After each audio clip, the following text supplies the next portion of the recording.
Hello, and welcome to another episode of Minority Reportz podcast and digital series. I'm your host, Mona Sheikh. Oh my God, thank God it's Friday. Why is it so freaking hot outside? Can anybody explain this to me? I was just telling our guest today that my skin is what you call well done, because I decided to take a walk like a lunatic because I didn't bother checking the temperature. And by the time I got outside, it was too late. It was too late to turn back. And now I am extra ethnic today. So that's the look that I'm going for. But enough about me.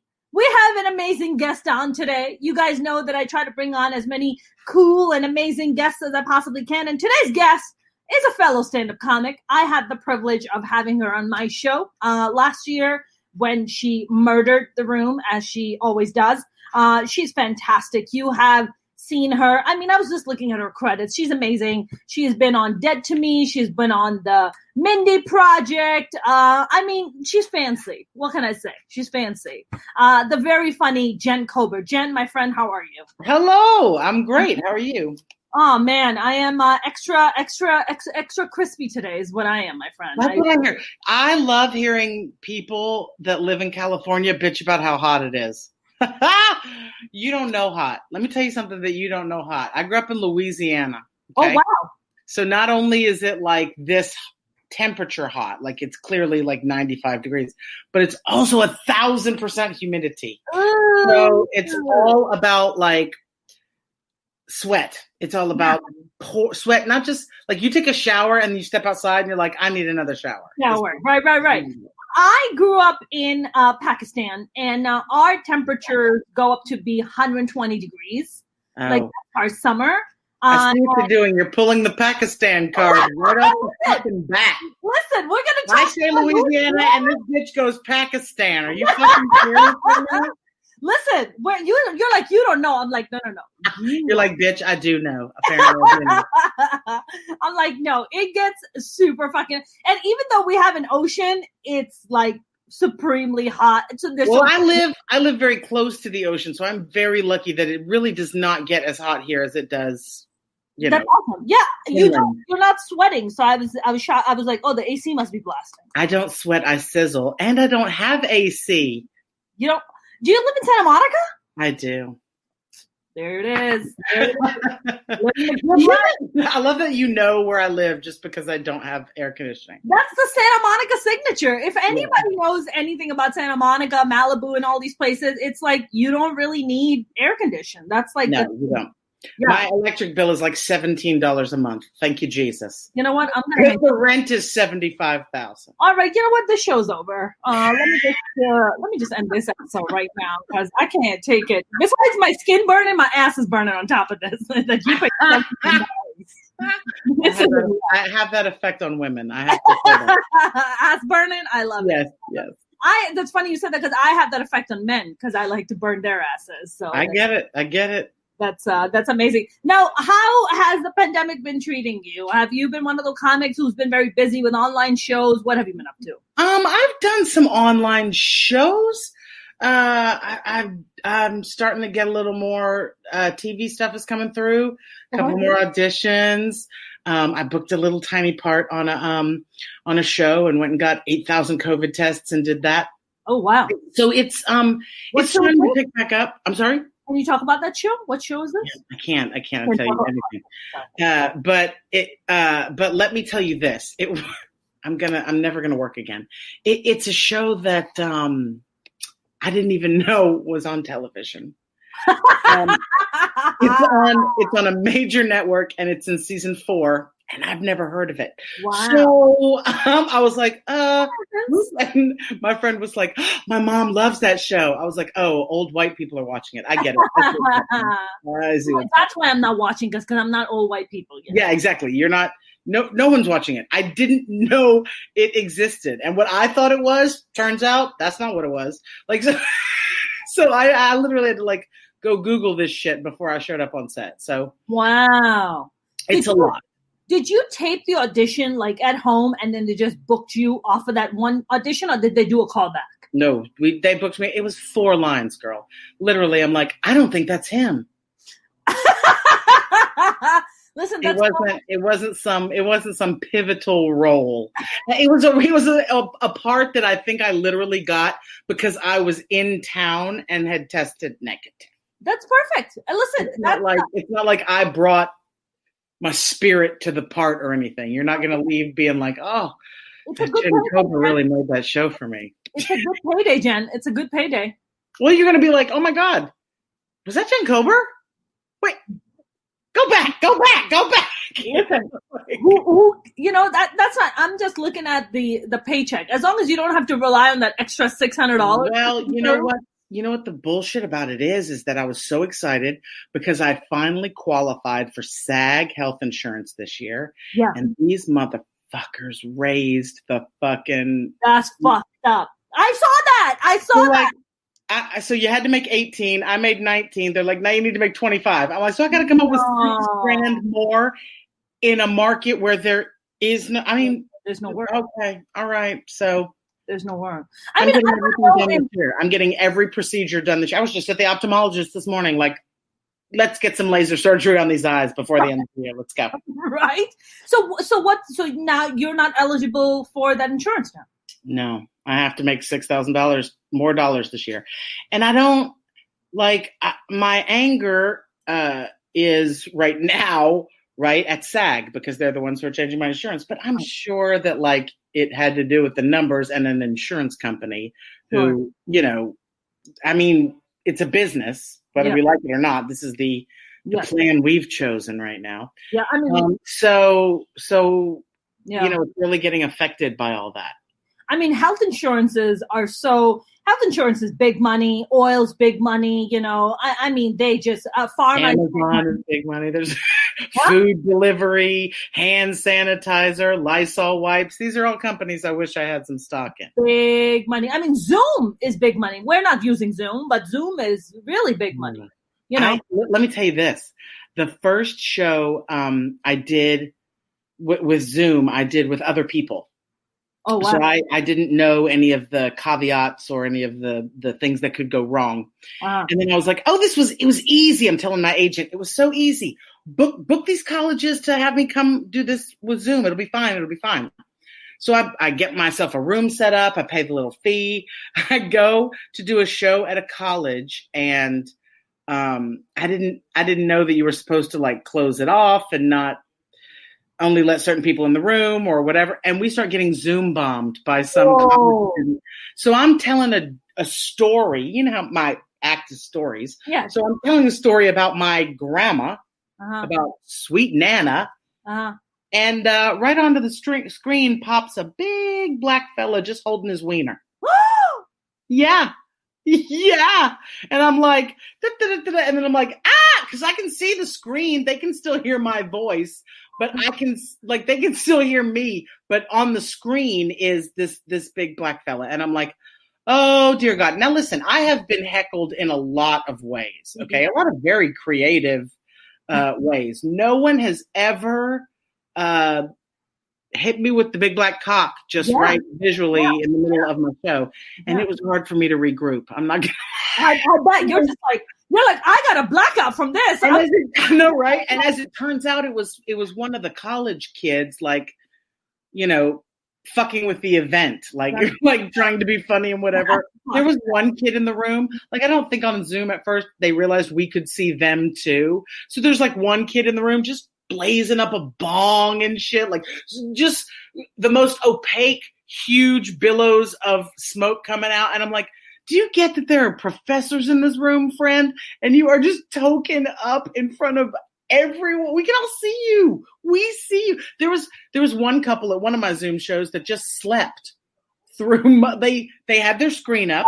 They logged in. They paid money, and then they fell asleep on their couch during the show. I mean, at the top of the show, they opened up their computer and then went night night. And the only time this woman moved was to get up in the middle, get herself a glass of milk. She drank the milk. She looked at the computer. She sat back down, went right back to sleep. Wow. That is a fan. I mean, why even log on and be there? But they I guess maybe hearing my voice subliminally did something. I don't know. I appreciate the commitment, though. You know what I do too. I appreciate the commitment like a lot. Like the glass of milk really does it for me because I would have shit the couch because I'm lactose intolerant. You know, well, it just like I'm so. I mean, I don't know if they had the volume off. Or, you know, they like just wanted to show me they supported me. And, you know, I don't know what it was, but God bless them. I mean, that's all I can say at this point. You see any news sticking out where they're like just heroin, like just shooting up and passing out? Like, what are they doing? They were just, it was an older couple. Like this was somebody's mom and dad. The fella was in like all camouflage. These are my fans. These are the people that like me. And they, God bless them, they had like an evening nap planned, but they just weren't going to miss the Jen Kober show. God. Listen, it was the Jen Kober and heroin day. You know, sometimes that's what we're gonna listen to some Jen Kober and hard drugs. Jen, that could be a market you can easily be tapping into, right there. The heroin. I know, right? Because druggies aren't going anywhere. No, they're not. Shoot up and listen up. That's right. Shoot up and listen up. That might be our T-shirt. That's good. That's your logo, right? That's your tagline right there. Shoot up and listen up. Holy shit, dude! That is so crazy. That is so crazy. So, are you like? Do you have any like tours lined up in the next 2-3 months? Because I'm hearing comics going out of town to do shows, and I'm like, really? I got asked to headline a show in San Diego that's happening in the parking lot of the comedy club. Okay. And they were like, we sanitize the microphones, we switch out microphones between performers, everybody's wearing a mask in the audience. Okay. Everybody's social distanced, whatever, you know, and here's what we'll pay you. And I was like, okay, I'll come down there and do that. You know what I mean? My neighbor lives in San Diego, so she was going to give me a ride down there, and we're going to go do these 2 shows, pop back up, no big deal. And then I got an email from one of the producers at the club who's like, hey, can you sign this petition? The city of San Diego is trying to shut us down. I'm like, oh Christ, I'm not getting into all this. Like, if we're signing petitions, maybe the show's not going to happen. You know what I mean? So I don't know if it's going to go down. I don't know what's going to happen. I feel like an outdoor setting is the only setting I would be comfortable in. Well, you know, San Diego, there was an article that just came out that I sent to a friend of mine this week, that San Diego shut down 2 outdoor comedy clubs. Yeah, that's what this is. This is one of them, I'm sure. Yeah. So, so I was like, does this happen? What's going, you know, I don't know. I'm not counting on it. I'm not banking on that cash, but I do have some college shows coming up that I'm doing online. Yeah. I'm trying to, you know, stay as busy as I can. I mean, we're not going to be back on stage for like a year. That's just the way this is going to happen. Yeah. So, that's pretty safe to say that. You gotta figure this out. Okay, 2 questions. How long have you been doing college shows for, and what is your experience like when you do college shows? I started doing colleges in like 2008, so it's been a really long time. And I do a seriously good number of them every year, with a couple of years of exception. But I was doing other stuff. But I think there's lots of it varies. Let me say that. College shows vary. You know what I mean? Like sometimes it's a packed house and you're killing it and it's a full auditorium and you're like, yes, this is awesome. This is perfect, you know, because they're young and they watch stuff and they know pop culture and they're into stuff and you can use the big words. They're literally studying things. So they're in that intelligent kind of mindset and it's wonderful. Yeah. Or it's like you performing for 8 kids in a dining hall who didn't even really know there was going to be a fucking comedy show, but there you are, and you have to say these words for an hour, even though they just want you to shut up so they can continue on their laptops and do their homework. Wow. So you don't know what it is, but the check always clears. God bless a college gig because you're not chasing anybody down for money. Nobody's really going to tell you you're pretty funny for a girl. Like it's, you know, there's a lot of great things about working a college gig as well. But sometimes they leave something to be desired as far as, you know, a fun gig because they're appealing to students who could give a shit. I've seen your material, but your material is more, you're a storytelling comic. I'm also a storytelling comic, but I think my stories are, a lot crazier and edgier than yours are. But do you feel like when you tell your stories, have you ever been kind of heckled or been confronted? Oh, well, you can't say this or say that because PC culture is very, very big and prominent in the college. I brought a kid with nobody has said anything to me about my material. I feel like even when I say things that you shouldn't say, I say them. I have that kind of Sally Field effect, like because I'm so sweet and cherubic looking. Like it's okay if I say fuck because I'm not talking about fucking. I'm being like fuck. You know what I mean? Like so, there's just kind of a difference. I feel like even just in me saying things than maybe in someone who like looks harsher or is more, edgy or known for being more blue than I am or something. But I think that I brought an opener with me once. Uh-huh. He told a joke about having a girl in his bed and they'd been drinking and he was like kissing the girl and he's thinking, oh, I'm going to score with this girl. And he goes to the bathroom to see if he has a condom and he comes back and she shit the bed. Oh! It's a super funny story. He like very politely like cleans her up. He's like, I don't want to take her clothes off to, you know what I mean? Like he's being a gentleman about it, but a girl just shit his bed that he thought he was like going to have sex with.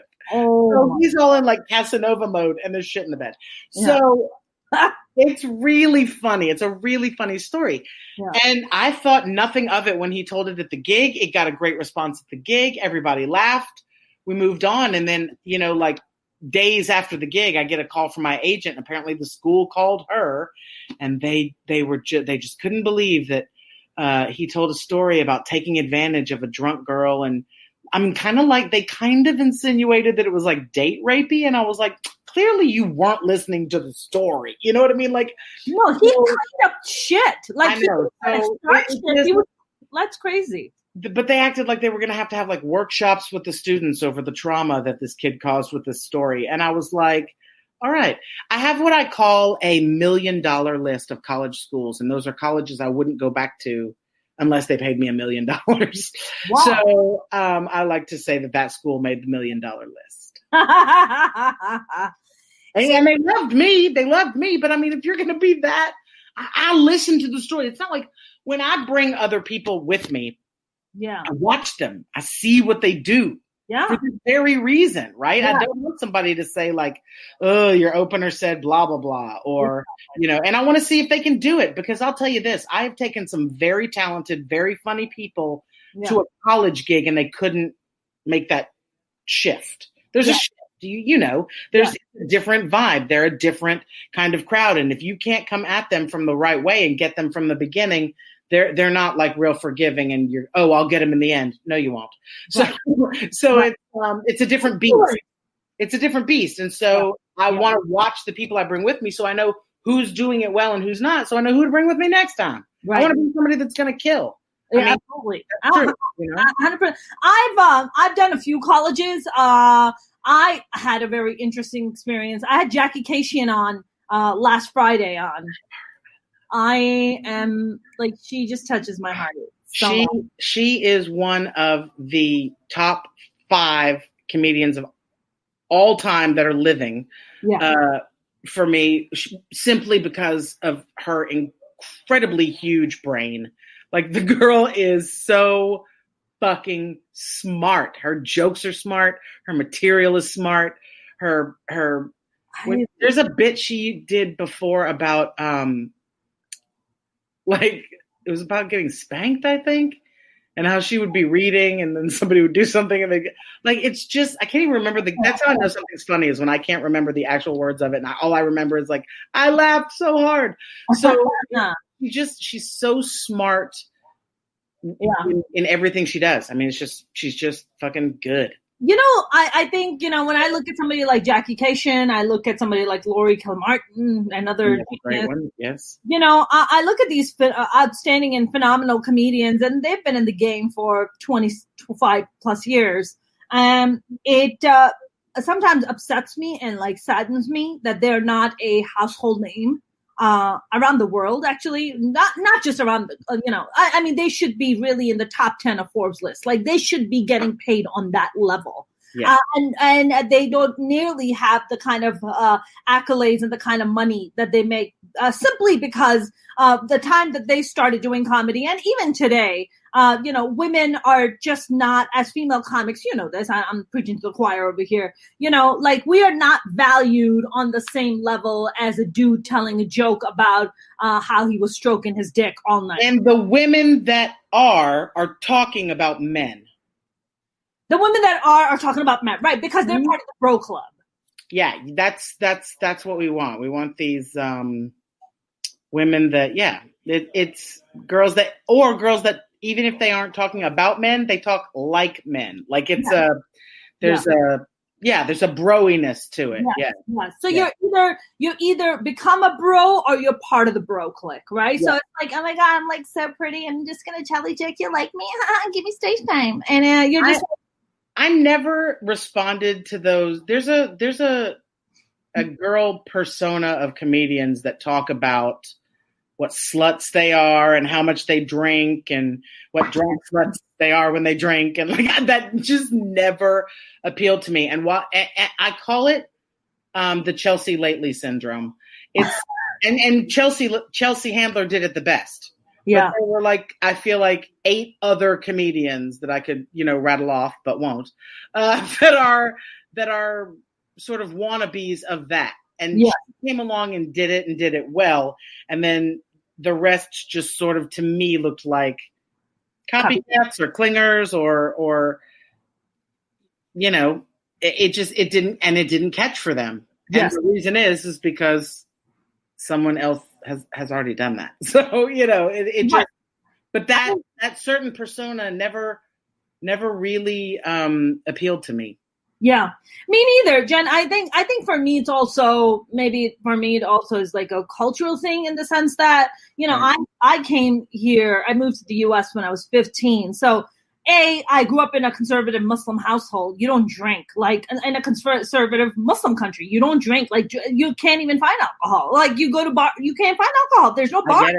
We don't have bars. We don't have clubs. Like you don't grow up with that stuff. So when you get here and you see people, you're like, oh my God, I'm like such a slut. I love to drink, and I'm just like, I don't think you should be proud of that. I know. It's funny what people can make a living saying in this country. I'm sure that was surprising too.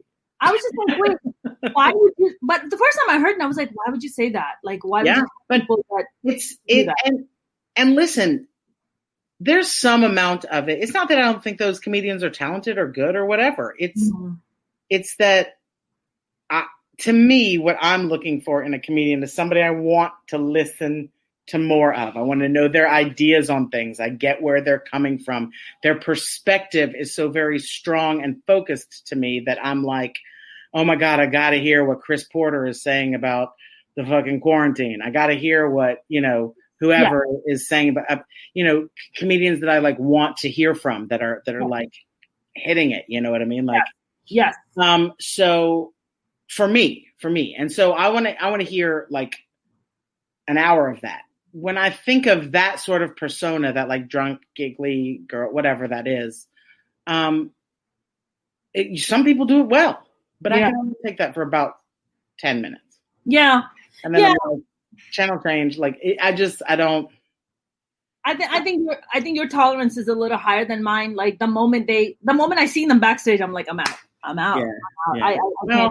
I can't. I mean, there's some that I just don't care for. I mean, we all have taste. We're not only are we comedians, but we're also fans of comedians, and so I think we have all the things that we respond to and that we find, sort of delightful and provocative in a performer that other people might not appreciate because they don't. We're looking at something else. We're listening to the art form as someone who does the art form. So right.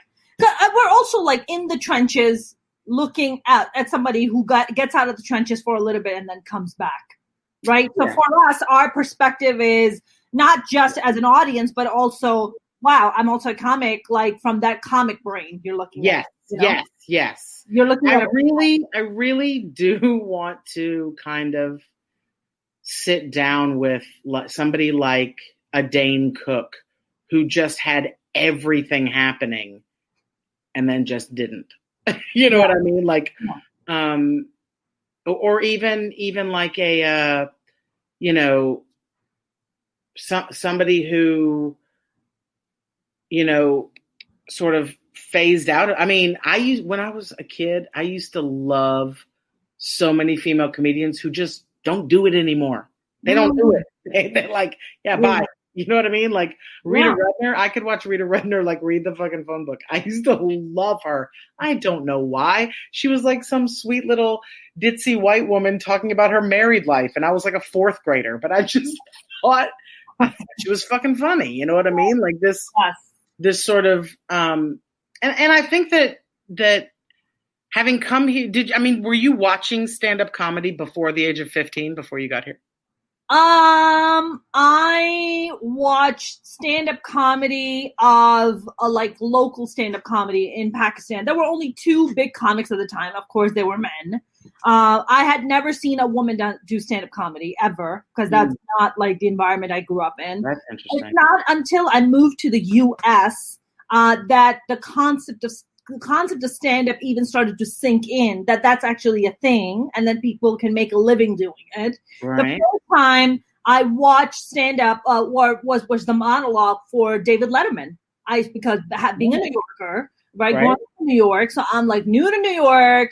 I'm watching David Letterman do his monologue. I'm new to America. I don't have the cultural references. So you have to know the nuances and the cultural references in order to get a lot of the jokes and the monologues that he would do. I have 4 older brothers, and my brothers would be sitting around laughing because they had been here for a while. They were acclimating to the culture. I was not. So I would turn to my brothers, and I would be like, why is that funny? Like, why is that funny? You know? Yeah. They would shush me. They were like, shh. And not explain to me what the fuck is happening, right? I still to this day have to send things to my friend Jeff and be like, I don't get this. Why is this funny? And then he'll tell it to me. I'll be like, oh my God, that's hilarious. But I didn't get the reference. Or it's like talking about something political that I missed. And I'm like, no, that's great. That's great. So I still do that. I mean, Jen, you made me feel less bad about my 15-year-old self. So thank you for that. Well, you're welcome. I think that it's always interesting to me when people get into stand-up, like when in their life it sort of becomes the thing for them. And it has always been my thing. Like I feel like at 3 years old, you could have handed. I feel like I was I started doing stand-up when I was 15 years old. Wow. So I've been doing it alone, flipping at least 10 years. But wait, you were like 3 years old. You're like, I get that. I just knew, like, my mom and dad watched, The Tonight Show very religiously. And I would always try to, the way my mom's TV was, it was at the end of her bed. So if you sat lower than the horizon of her bed, she couldn't even see that you were there. So we would crawl in and just sit there really low and watch her TV late at night. And I would watch tons and tons and tons of the Johnny Carson show. And the first comedian I remember thinking was funny was Joan Rivers. Wow. And God, as a little kid, I thought, and my mom was always very sarcastic and funny in that way. And even though she was, not my favorite person, she was always very funny. She was always very, very biting, very, very much like Roseanne. You know what I mean? With that, sort of, like, everyone else liked my mom. That was for sure. So it was very funny. I'm spelling a narcissist, Jen. Yes. So she was very funny as well. And so I think that always as a little kid, like, my goal at all times was to make people laugh. It just always has been. Whether I was going to put that into a career or not kind of was, up to me. But the only other thing I could have become was a lawyer, because I can argue with a wall. So this, like, I really have points to make to the wall, and I really could present a whole case. But that was a lot of paperwork, and I was like, nope. There's a lot of reading. My ADD can't tolerate all that level of reading. That's a little much. Can we just talk about narcissistic mothers for a little bit? Are you cool with that?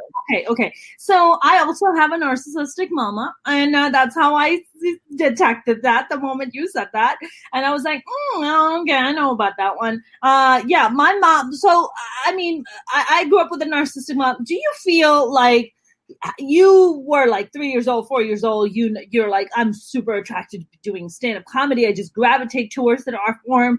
Do you also feel, having grown up with a narcissistic mother, and maybe perhaps that bringing a level of pain and perhaps trauma of some kind, where you have to kind of perform for this person, and you're just like, I'm gonna just do stand-up so I will be also likable like this crazy person is? Yes. To all of that, yes. Yes. There was definitely the like, making her laugh made her be nice. When she was laughing at me, when she was, I competed in speech when I was in high school. Okay. So I traveled literally the whole country, like, performing, doing this speech. And so I was very good at it. I was like a national champion like 5 times. Wow. So I traveled like a lot, and I went to a lot of, like, I did tournaments in, Chicago and LA and San Jose and New York, being from this little podunk town in Louisiana. Like, that's just how good I was at the speaking, at the talking, at the being. I did humorous interpretation. It was funny. You know what I mean? So, and that made her very happy. So she traveled with me a lot to do that, because I was winning, and therefore that meant she was a winner. That's right. Because it made her look good. Right. It was about you, though, Jen. It was about her. Right. And then literally the minute I stopped doing speech and went to college, like, she was done with me. That was, that's enough out of you. Yeah, exactly. Like, go on. I don't think she's never visited me in Los Angeles or even, I think she's been to Los Angeles, but not to see me. Has she been to your shows? Oh, yeah. Shows I did at home and stuff like that. Sure. And how is she with you? Is she supportive? Is she nice? How is she with you? Well, there's a restraining order out now, so we don't speak. Oh, shit. Okay, damn. Okay. All right. I get it, Jen. Listen. Yeah. Yeah. So it definitely went sour and south, but only because, I refuse to have toxic relationships. Mm-hmm. Like, I always had like a really nervous stomach. Like, I was one of those people that, like, when I got nervous, I would just barf just on the street, wherever I was. Like, I had a really acidic stomach situation kind of all the time. Mm-hmm. And as soon as I cut my mama out of my life, girl, gone. Right. Gone. Yeah. Like, so my whole body feels better. I bet. Look, your body, there is such thing as muscle memory. There is such body memory. Your body remembers. I actually just went to muscle therapy, where they muscle test you using your arm. Have you ever heard of this? I've heard of it, but I've never done it. It's super cool, because the point of the therapy is to find the trauma in your muscles and release it, and literally release it, because you can talk all you want about your problems and feel like you've dealt with them with all the talking you can do, but it's still, like you say, that trauma is still remembered in your muscles and in the fibers of your being. And so it really does kind of, it's a way to replace that trauma in your muscles with positive mantras and just more, positive statements and things like that. Super helpful. So it helped you a lot. Oh yeah. You carry that around. Even if you think it's because this, Mona, it's hard to forgive someone who ain't sorry. Yeah. You know what I mean? Like, and you have to forgive. I have to forgive this woman for me. I don't want to carry this shit around. I don't want to take this into relationships. I don't want to. I'm getting into relationships with women. I don't know if the haircut gave it away, but it's you don't want to bring that trauma to another, because it's very easy to replace a girlfriend with your mother. It's just very easy to do. Sure. And so you don't want to bring that trauma. You don't want to bleed all over the person that didn't cut you.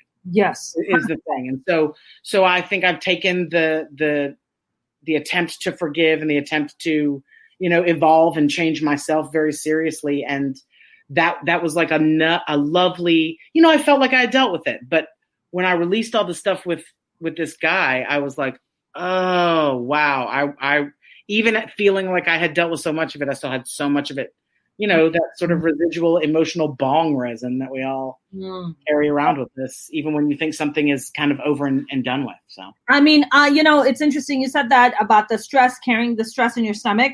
I had such a sensitive stomach as a kid. I still do. Looking back on it, and after I've been in therapy for 13 years now, and thank God for therapy, because holy shit.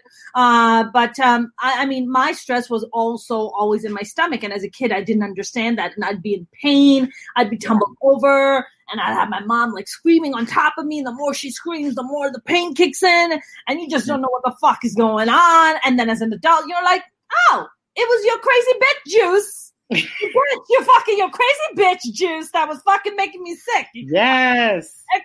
Yeah. And it's also, you get, like you said, you get in that mode where you're so used to being the one that can, kind of make light of, I was clearly like, you're trying to be the peacemaker and the kind, yeah. You're the fixer. And that carries its own weight for me as well.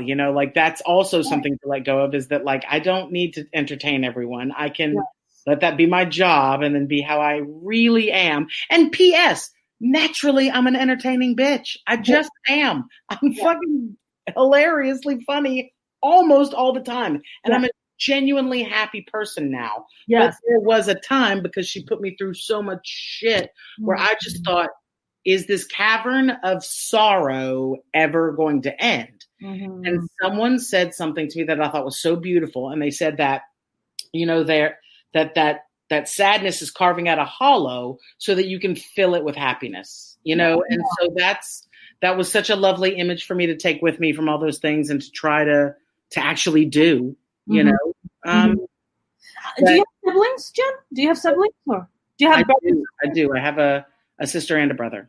And do you guys get together and kind of talk about that, or you don't really? They are team mama. Are they now? My mama controls the money. That's what you got on. Yeah. Are you the oldest? I am. Yeah, that sounds about right. Yeah, that sounds about right. You were and I'm the gay one. And you're the gay one. And in Louisiana? Oh, they're big Trump supporters, so you can imagine how well we'd be getting along, even if we weren't.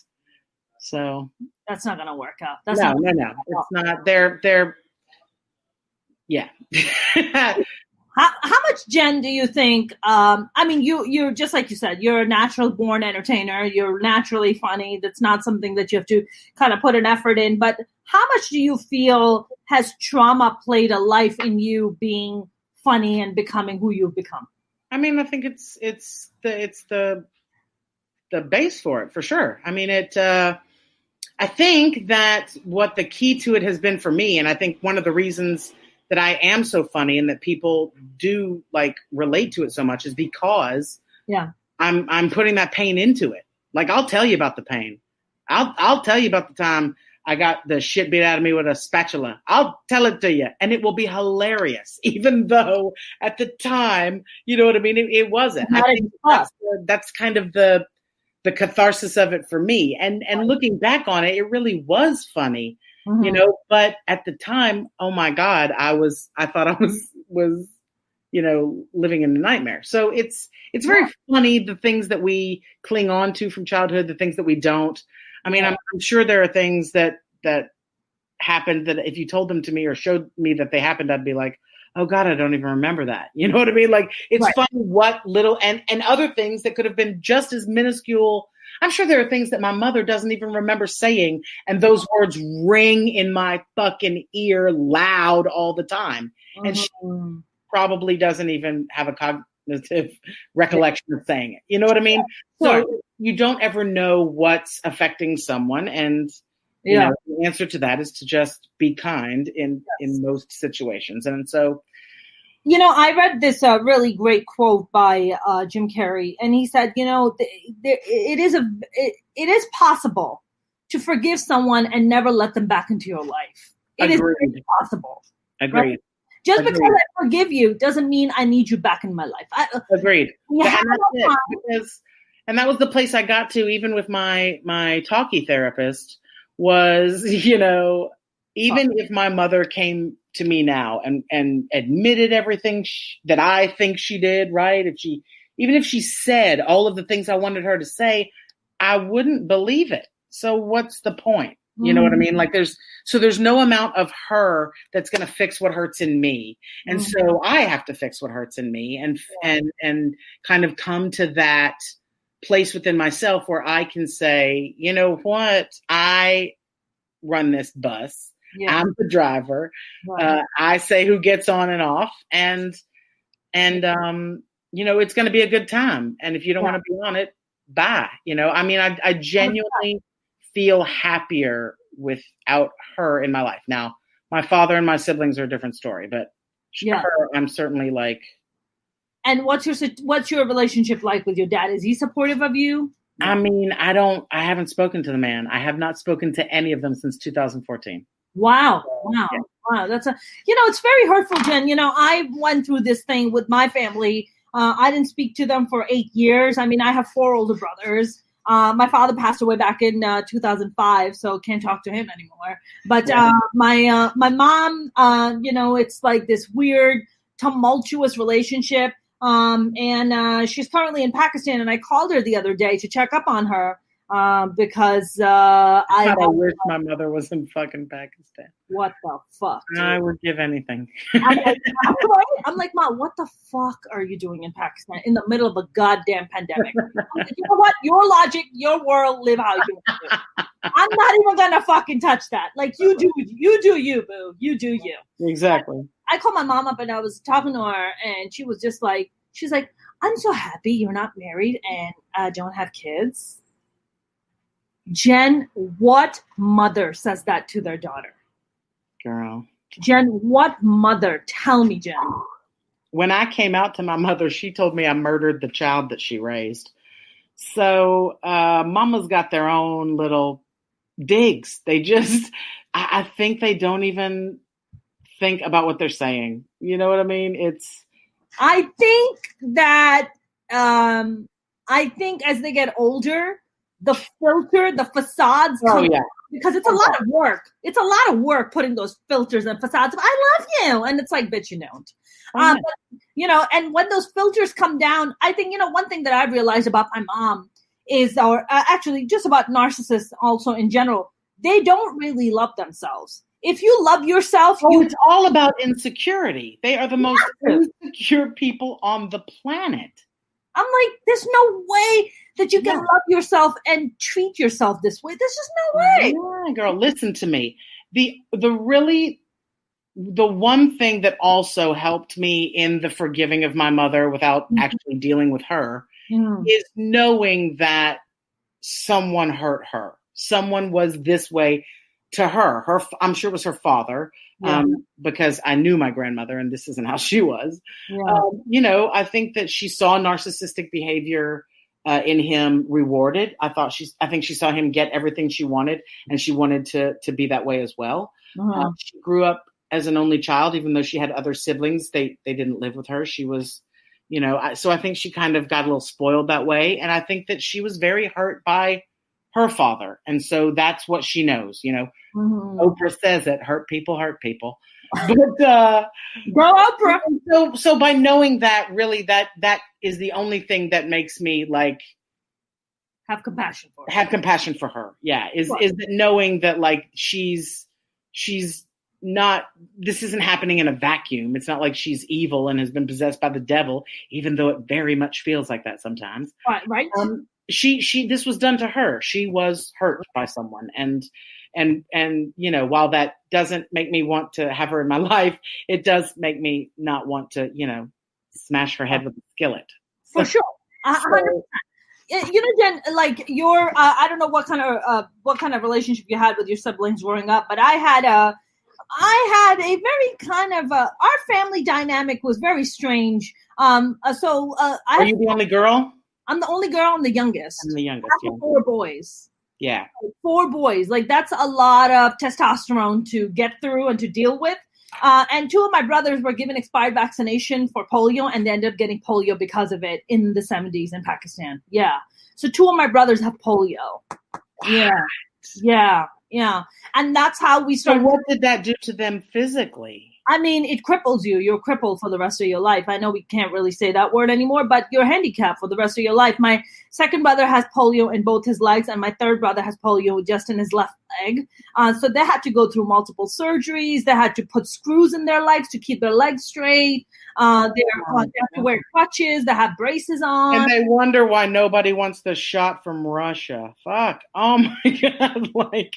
Listen, expired vaccine. Like, I didn't even know that was a thing. Expired vaccine. Yeah, my brother's got expired vaccine, and we started. So my mom experienced a lot of trauma. She experienced a lot of trauma, a lot of pain. She has to leave 3 kids behind, take these 2 sick kids to America, all by herself. She's the first woman in her family. She brought the 2 boys with polio to America first. By herself, yes. I mean, my mom has, if you look at my mom's story, like just an isolated story of what this woman has been able to achieve on her own, is fucking incredible. She's just an incredible woman. But then the moment you include like the mom factor, you're like, oh, okay, that's what you fucked up. Yeah. That's the part where you just don't excel. You're fucking, you're annihilated. And I also think that, I mean, I don't know how old you are. Yeah. But I think that when we were kids, there's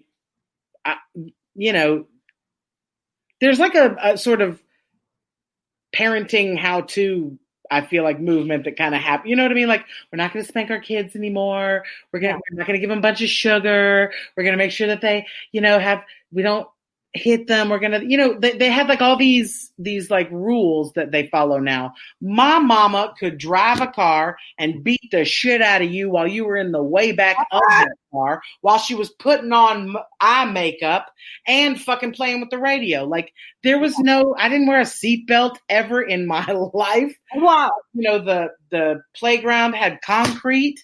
That slide in the middle of the summer in the South, my mother would just, I had on shorts. She would just send my fat little ass sizzling down that fucking slide. Nobody cared. So I'm like, you realize I'm cooking on this fucking thing, right? Like it just wasn't a thing. You know what I mean? Like, my mother, I thought vegetables came in a can. Like, that was, my mother cooked every night, almost every night. We were not restaurant-y kind of people. My dad was a doctor, so when he was doing his residency, we didn't have any money.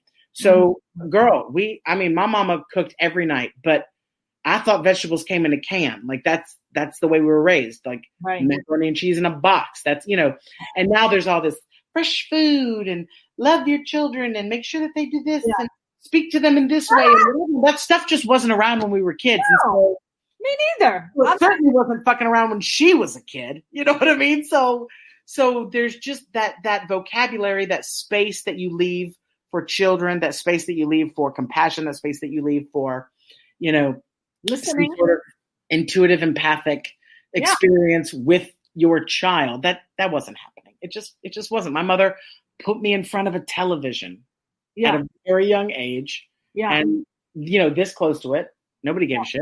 Right. And, I mean, I probably could recite almost every episode of Hee Haw from 1978 for you right now. Like, it's a lot. My head, if I could get that out of my head, I could cure disease. I don't know what Hee Haw is, Jen. Oh, girl, I'm going to show you right after this. I'm going to redneck country bumpkin. Oh, I need to see this. I must see this immediately. They're literally in a cornfield. Wow. Like, peeking out from a cornfield and telling shitty jokes. It's genius. I love corn. I love cornfields too. My God, that sounds wonderful. Please do send it my way. I will. I I'm from my south in Pakistan, so I'm kind of. I get it. You're like a hick in Pakistan. I'm a hick in Pakistan. We have like our own. I actually was gonna name my first stand-up special "Brown Trash." I shit you not. I was like, I'm gonna name it "Brown Trash" because enough with trashing on white people. It's about. I had a show for a while that was called One Hick Wonder. I love it. I get it. I love it. Man, you were talking about like spankings and stuff like that. So, and this is in America. I mean, in Pakistan, there's no fucking policing of nothing. You're like, beat the shit out of your kid till they can't breathe. Knock yourself out. Like, who cares? You'll just make another one. It's fine. Go for it. And my mom used to beat the fuck out of us with a rubber pipe. And we used to go to school with scars, like these giant scars on our arm. A rubber pipe? A rubber pipe. She had a rubber pipe. My mother had a paddle hanging on the wall. Wow. And it said Mama's Discipline. Yeah. Let me tell you something. I can't get spanked in the bedroom anymore because that spanking fucked me the fuck up. Tell you that much. I'm like, don't fucking touch me. I never got into the spanking. Thank God. Yeah, that wasn't my jam. If a guy tries to spank I'm like, Mama.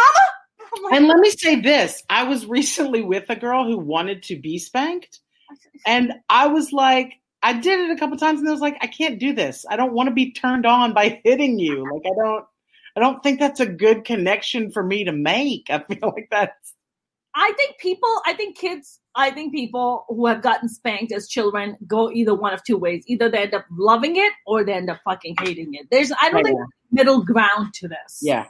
Spanking does not have a middle ground. There's like, fucking loving it, or you're like, get the fuck away from me, like don't touch me.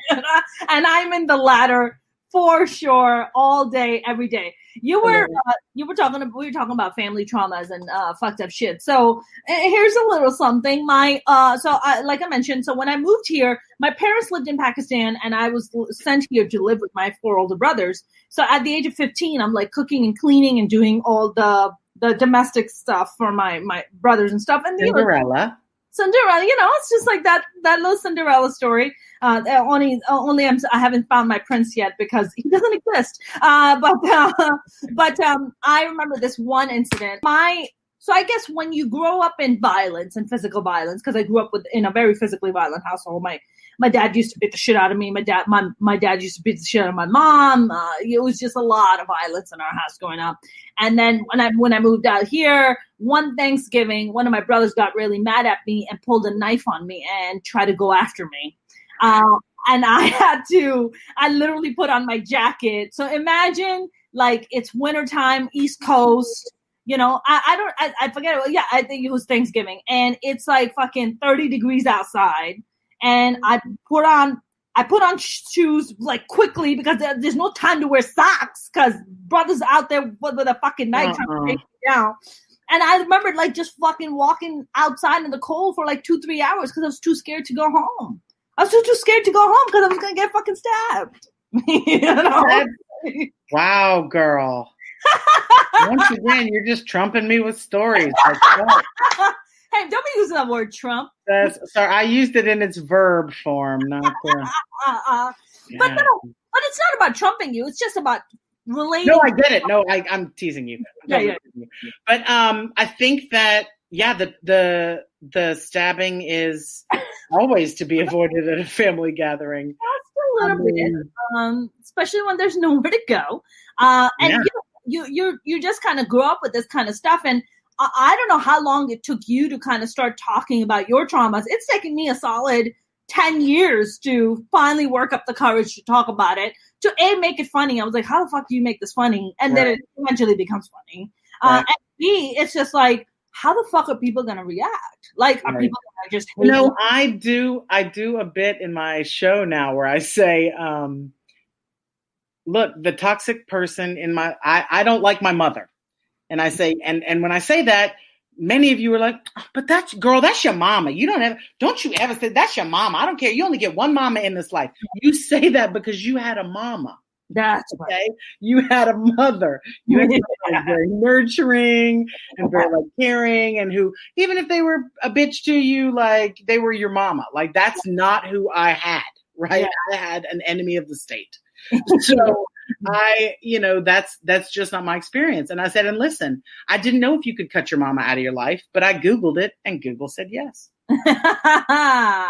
I mean, that's it. It's, that is really, you really kind of have to address people's uncomfortableness with it, because I was telling jokes about her, and and people would be like I could tell that they were laughing, but there was like this uncomfortable. That's her mom. There's like this sad part to it, because they feel bad that I don't have a relationship with my mother, when they need to be having a fucking parade that I don't have a relationship with my mother. It's not a bad thing. For her or me. She doesn't like me either. She acts like she does. Like, oh, she's so harmed that we're not.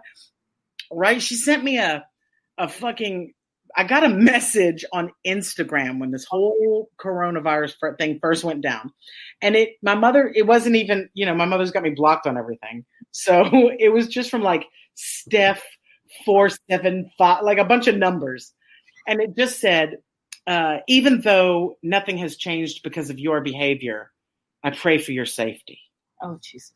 And I thought, did I fuck some girl named Steph on the road and just get to call her? Or like, who is this even from?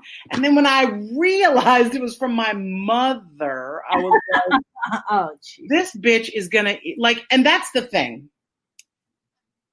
I truly am one of those people that I don't care what you did 25 years ago. I care if you've evolved since then. Yeah. And this message showed me this bitch has not let go of one fucking thing. No. She's still clearly right in the midst of it. And I have no intention of, I wrote 800 replies to that message. Some of them were funny. Some of them were mean. And I deleted every fucking one of them and just didn't respond to her. Because you know what pisses a narcissist off?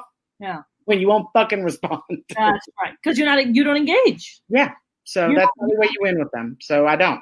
I think, and that's a great lesson, right? I think a lot of people who are listening and who might have narcissists in their family that they're dealing with. I'm sure my mother is watching this right now. I hope she is too. No doubt. I hope she is too. This is what Jen is doing. She's not going to contact you. FYI, Jen's mama. My mom, the interesting thing with my mom is that I stopped looking at my mother as my mother. What do I mean by that? What I did is I just kind of took a step back, and I was just like, I literally don't need anything from you. No validation, no love, nothing. So I kind of told myself this thing. I was like, if I met my mom at a party, right? And she was just this random lady, and she sat down, we started talking, and she started telling me her life story.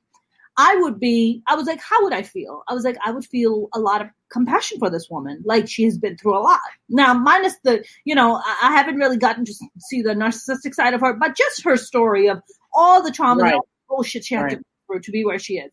I was like, how would I feel? I was like, I would have a lot of compassion for her. So I was just like, from this point on, this was like back when I was 27, I made a decision to myself, and I was like, I made a promise. I was like, I will no longer look at my mother as my mother. She is just someone who had really difficult circumstances. If I can talk to her and help her, great. If not, I'm fucking out, right? Yeah. If she starts to drag me down with her, I'm out. Yeah. You're no longer allowed to do that. And I think my mom has kind of realized that about myself, and I think it took her a long time. My mom's that person that she'll call me one day. She's like, I'm so proud of you. I want you to do all the things you're doing. And next day, she's like, you haven't done anything with your life. You haven't done anything. Then she was praising me yesterday. What the fuck happened? Just like, you're dealing with a fucking loony bin. So it's exactly what you just said. Even if she does come out and confess and say that she did all this shit, it doesn't fucking mean anything. Yeah, it wouldn't mean anything to me because I just don't believe the words out of her mouth. There's zero trust there. So it wouldn't matter, even if she said all the things. Yes. Even if she, validated all the things that I think went wrong, my side of the story, which isn't the side of the story. Even I know that, you know what I mean? I know that the truth lies somewhere in the middle of it, but I'm not gonna, there's just no, that's done. Yeah, You know, unless our mothers decide to pull a Ted Bundy, and by that I mean, like right the night before Ted Bundy was gonna be given the electric chair, he started confessing and started going in grand detail and talking about how he murdered every one of his victims and had sex with them. Oh, yeah. So I'm like, yeah, like I said, I feel like that was what I really had to go through with my therapist, was like envisioning her, like what would that look like? What would it look like if she were to mess up and come clean and say all the things you wanted her to say? And even that it wasn't enough. It wasn't, fulfilling. How do you feel that plays into your relationships? Are you the person that likes to rescue women? Are you a rescuer? Are you a fixer? Yeah. I know that because I am one. Oh, yes. I know that because I am one. That's why I know. Though, I mean, I feel like I am evolved. I was recently seeing a girl. I mean, as much as you can see someone during a pandemic. Yeah. And I really liked her. She's really great. We were having great sex, really fun. I enjoyed her, but there was something missing for me. And what it was that rescuing part. She was nice. Like I didn't know how to she was so nice to me. She was so considerate. She was so that I was like, I'm a little bored.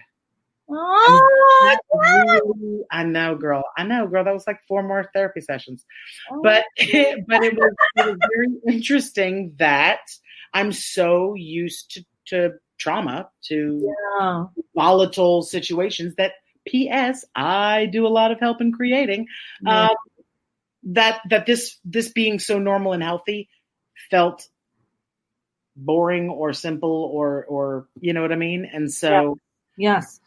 And so did you cut it off with this person, or what happened? I haven't cut it off, but I mean, I've let it fade. I'm not going to lie. It's kind of just, wash. Did you feel like if you would have had a conversation with them, be like, hey, listen, you're really nice. I've never really kind of experienced this where I don't have to fix anything.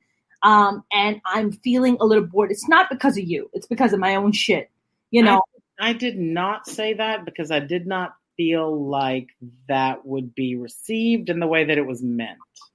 Right? I feel like, especially when you're dealing with ladies, there's some things that once you say them, you're never going to be able to unsay them. Even if you're going to have to qualify what you meant for the rest of your life, and then it's just going to look like you're qualifying what you meant, right? Like, I can't be like, I'm not into you because you're nice. You can't say that to someone. No, it's not that you're not into them. You are into them. It's just that there's this other bullshit trauma from your life. Yes, but I think that because this was like probably the first time that this has happened to me, where I was like, oh, this person there isn't anything here to fix. I can just relax into this and let it be nice. And I don't, you know what I mean? Yes. I think because of that, I was looking for that. So I kept seeing lack where there probably wasn't lack. Right. But I kept feeling it, and I kept being like, I'm also very used to kind of feeling very intensely about girls very quickly. Right. Okay. So I the minute I see you, touch, that's why online dating has never worked for me, because I will charm the shit out of you over a text message, but I want to be in front of you. I want to see you have a spark in real life, because us talking on text is going to be awesome and great. I know this. So I don't need to do that with you a bunch before we meet. I would rather get to the hey, let's see if there's anything happening here. Instead of talking, online for a million years. Right. So, and this girl was a girl I knew for a very long time. Yeah. And so, this is somebody you knew. You didn't meet her online. No. We had known each other for years, and had just never been single at the same time. And so we had always, crushed on each other. We made out a few times when we were kids and stuff, and but had never been single at the same time, and now we were, and it all seemed, sort of lovey and gooey, and it was great, and we had a really good time together, like I said, but there was also this like,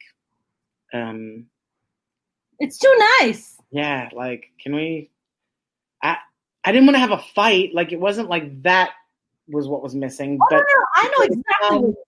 There was some like ravenous, raw, vengeful aggressiveness that wasn't there. And I need you to give me drama, would you? Would you just give me some drama, would you? But I mean, I guess I feel like all I did in my other relationships was be like, God, this is so much drama. I don't want drama.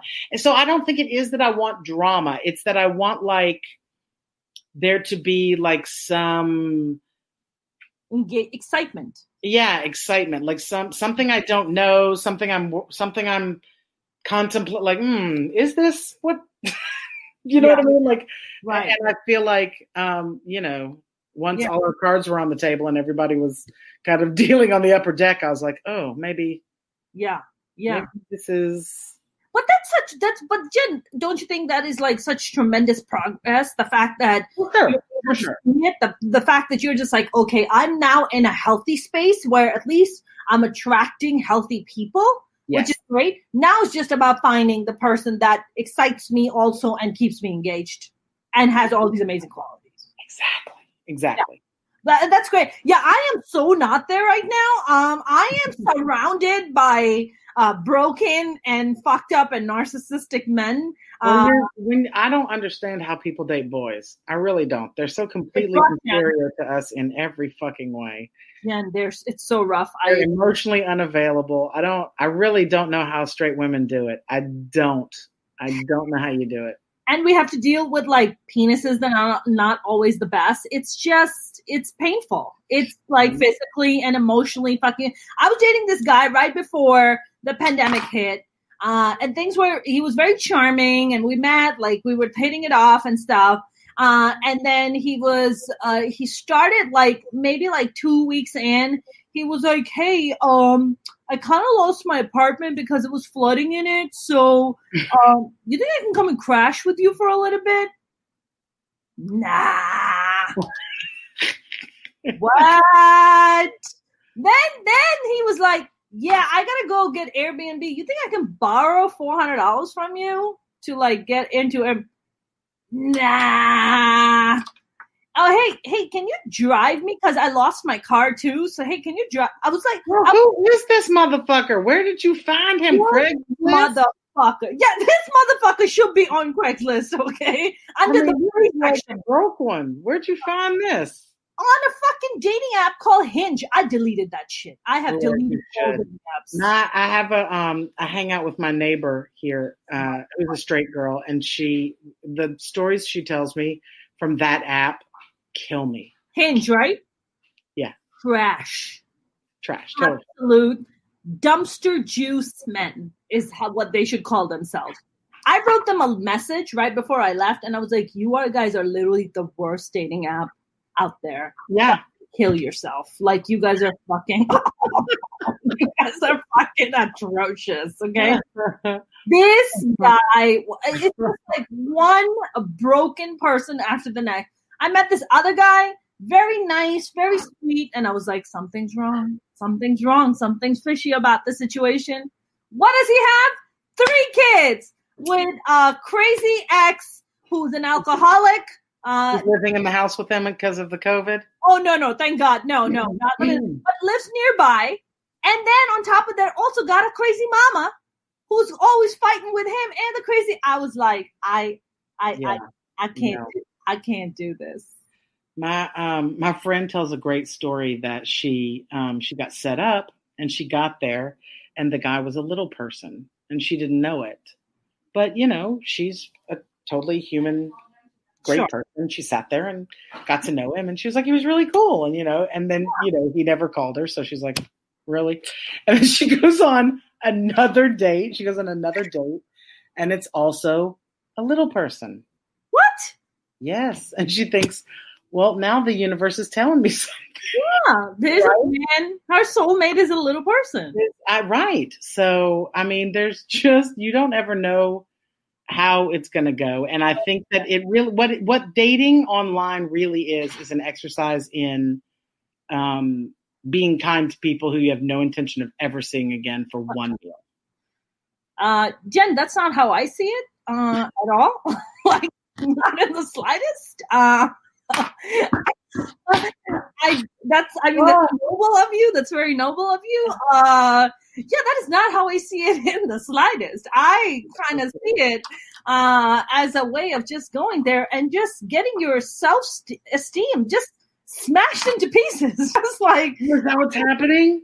That is what I go to straight men and they smash my self-esteem into pieces, and then I go to gay men and they rebuild my self-esteem. So it's like, that's what's happening. When you decide, Mona, that you've had it with men, just come over to the other side. I'm a very transitory lesbian. I'm the one on your way from straight to wherever you're going. I'm a really nice landing place. Do you have a good landing place? You know, one thing I'm always, I was hanging out with some gay girlfriends of mine in San Francisco, and they took me to a lesbian bar, and it was fantastic. We hung out. We were having a great time. And there was this one girl then, she was telling me, she's like, I was dating men, just like the worst pieces of shit.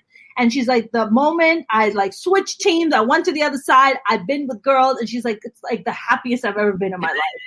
It is. But then, Jen, I also hear stories about my other lesbian friends who are like, dude. Okay, look. Some of the career lesbians have some real career lesbians? Yeah, some of the career lesbians have a real, like, they have like a shell shock kind of a story. Like, you don't want to listen to those girls. Like the ones that have a softball injury and they only wear plaid and a lot of sunblockers in the summer. Those are the girls you want to kind of just back away from, right? Find you a cute little butch girl who's got a fantastic strap on. Make yourself happy. Fantastic strap on. Is that something that is like dished over in like the first conversation? Or okay, so here's the thing. No. Here's the thing, right? I talk to my gay friends and they tell me, they're like, oh yeah, I sent him a shot of my dick and I saw his sexy body. But in the lesbian world, that is not how it goes at all. No, there will be no pictures of any dicks exchanged between lesbians. What about dicks? I get a lot of boob shots. I'm always up for a nice. Okay, boob shots are nice. A nice waning of your tetons. That's beautiful. Okay. But there's tetons. That's something. Yeah, it's not always. I think the strap on is a conversation. Okay, but that's not an image. That's not like a shot you take, and they're like, you could also have this. Like, no, it's not. I mean, I guess I have been with girls that if I took a picture of me wearing a strap on and sent it to them, they'd be like, oh my God, that's so hot. I mean, that's not, you know, I feel like I've been with very, sexually healthy women. Yes. But I think also, just women in general. Yeah. Whether it's a strap on or a dick pic, we're not looking for that. Yes. There's no part of me that wants.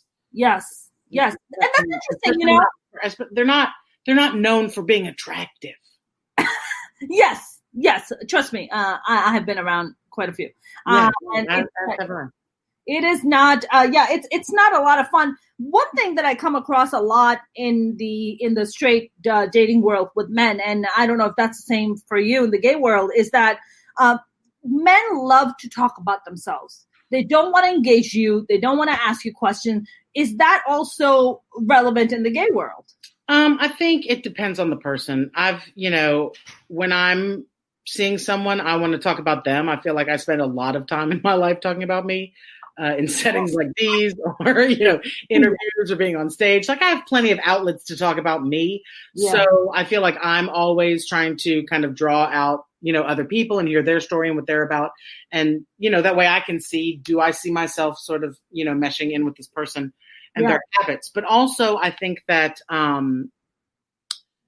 when you're dating a woman, the key is listening. I mean, right. So if you're not listening and you're not going to go far with a lady. That's just the truth. So I've had so many women say to me like, we'd go on a date, and then like I'd ask them something the next time we spoke about something we said, and I'm like, oh my God, you were listening? That's so sweet. Sweet. I thought, okay, I'm just listening. Like that's. Isn't that what like people do? So you would think, but that's not. The one thing that I get with the guys is like because I do this and being a stand-up comic, I'm also a very naturally curious person. I love to learn about people, right? It's just that I do, right?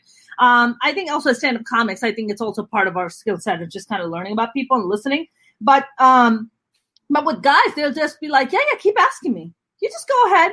Oh, you want an answer on something? Yeah, I'm an open book. Just at the moment a guy says to me, I'm an open book, just ask me. I'm like, you can go fuck yourself. You're a narcissist. It's just all about you. What I want to know is the myth of the U-Haul lesbian a true myth? Yes. Absolutely. You didn't even like think about that for a while. You were like, no. I think it's because, women know. We know these things. Like, I know when I meet you if I can live with you. I know when I meet you if I can you know what I mean? I feel like the connection between two women is very quick and very intense. Oh. And if it's very easy to couple up. So I think that especially if you're in a, it may be less of a truism in a big city, but I think in a small town, the minute you couple up with somebody, you're like, and we're married. Like, you know what I mean? Because you've waited so long to find another gay person in your fucking town that once you do, all bets are off and you guys are off to the races. How old were you when you knew you were gay? How old are you in third grade? 8? 9? Yeah. How about that? 7, 8? Yeah. I kissed a girl in third grade. Oh, you did? And did she like my tongue? And she loved it. And we're still friends. Boom. Just saying. And is she gay? Nope. Husband and kids. Wow. Interesting. So, and I was a little Casanova. Did you get teased in school for being gay, or did you get nothing? They didn't know. I dated boys all through high school. I mean, there was no stigma to me. Almost ever. I didn't even really get bullied for being a fat kid. Like I was just liked.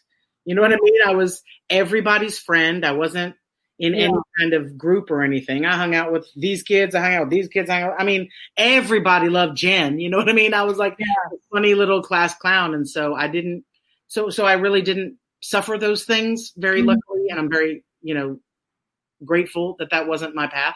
Yeah. Because your mom was doing it at home. I think that everyone knew if they made fun of me, what I came back with was going to annihilate them. Yeah. And there was nothing I wasn't afraid to say. Mm-hmm. So. Well, also the bullying part, the good thing, because your mom was waiting for you at home to do that at home. Oh, exactly. I didn't need them to do it at school. I had a mama who would poke at me once I got home, for sure. I got a profesh at home waiting for me. It's all good. And like, what do you like? Do you become? Are you in your 20s when you come out to your family that you're gay? Like, how does that? I came out when I was 21. Wow! And what was the reaction for your? My mother told me I murdered the child that she raised. Okay. And my dad was like, "Yeah, I know. You cut off all your hair and you wear neckties. I got it." What about your siblings? My little brother was young. I think he was probably like 11 or 12 when I came out, maybe 10. Mm-hmm. So I'm much older than him. So he was like, okay, you know what I mean? Like it didn't really mean much to him. I think my sister was a little sort of weirded out about it, but yeah. Again, like I can't worry about what everybody else is thinking. I got to worry about me.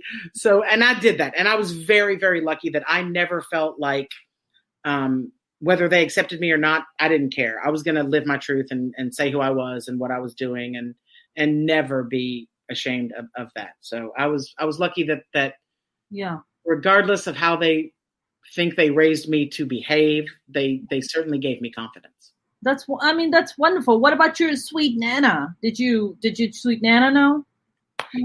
Yes. Everyone knew. Both my grandmothers knew. They were both had met all of my.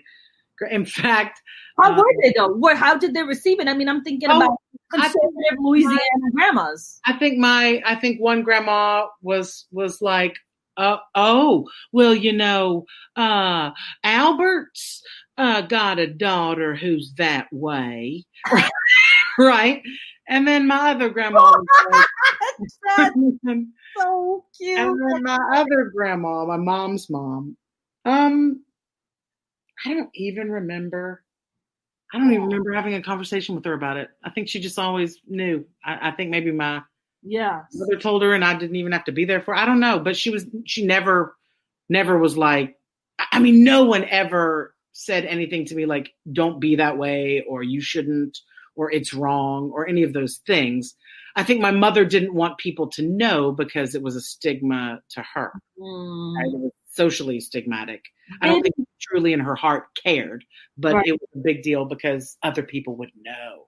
Right. And she didn't want to talk about it. It was fine that I was gay as long as I didn't talk about it on stage. Why do you have to talk about it all the time? Why is it the only thing you want to talk about now? You know what I mean? I was like, bitch, I'm a comedian. If I'm talking about dating someone, I'm talking about dating women. You know, this is what it is. And so right. So you never got like the Bible pulled on you or nothing like that. No, I was raised Jewish. Oh, you're Jewish, right? Okay, there's also that. We don't believe in hell. We believe in unemployment, but we don't believe in hell.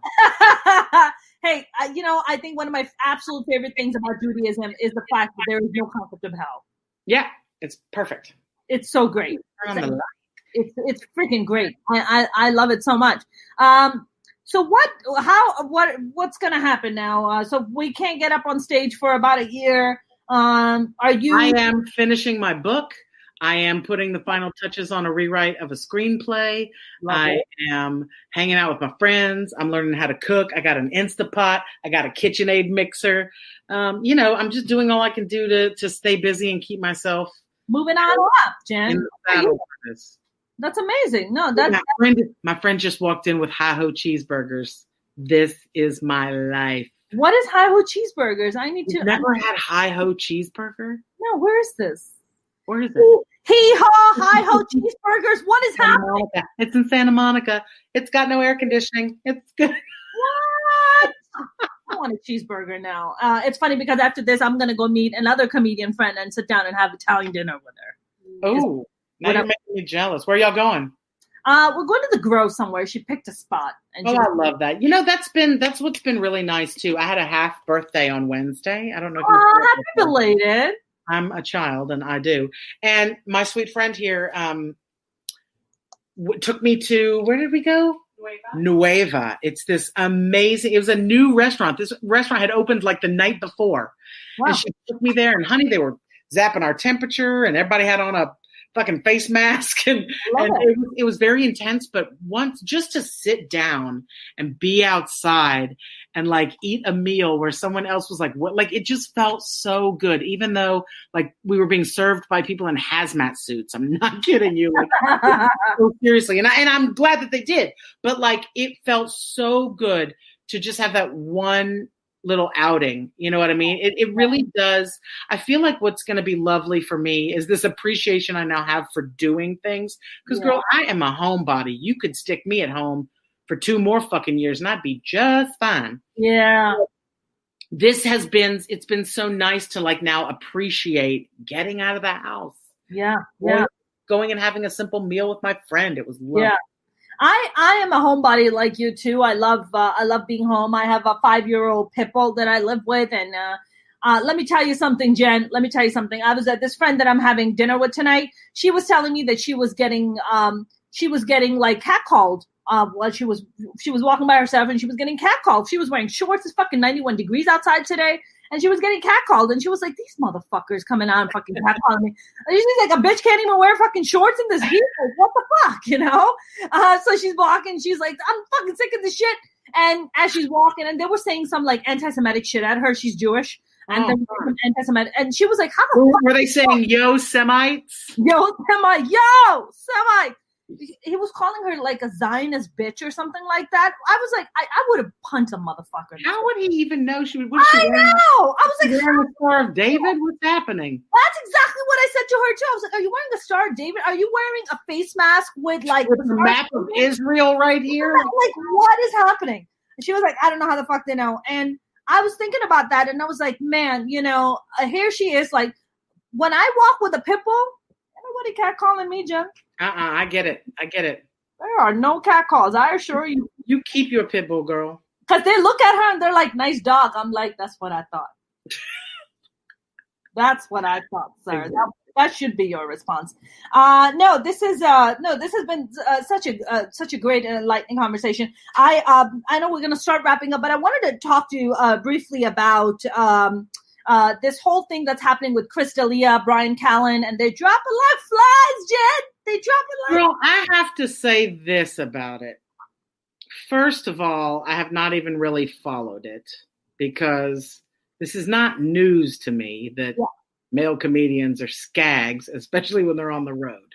I have to say that I think that they need to be respectful. I think that, I kind of saw some of the Chris D'Elia stuff, and I've never met a more goofy human being in my fucking life than Chris D'Elia. Mm. So I can't imagine why he thinks he has enough game to get girls at all. So it doesn't surprise me that he goes after young ones because he's immature. He's a fucking 12-year-old himself. Yes. But I think to say that he was grooming someone or, you know what I mean? That I feel like that makes it a little sinister for me, knowing what a fucking goofy kind of a guy he is. Yes. But also, I don't want to discount a woman who's saying she felt uncomfortable with this guy. Yes. So it's not my circus and not my monkeys. No one ever fucking sexually harasses me. Yeah. I don't ever get approached sexually by male comedians. What, Jen? This has come as a shock to me, huh?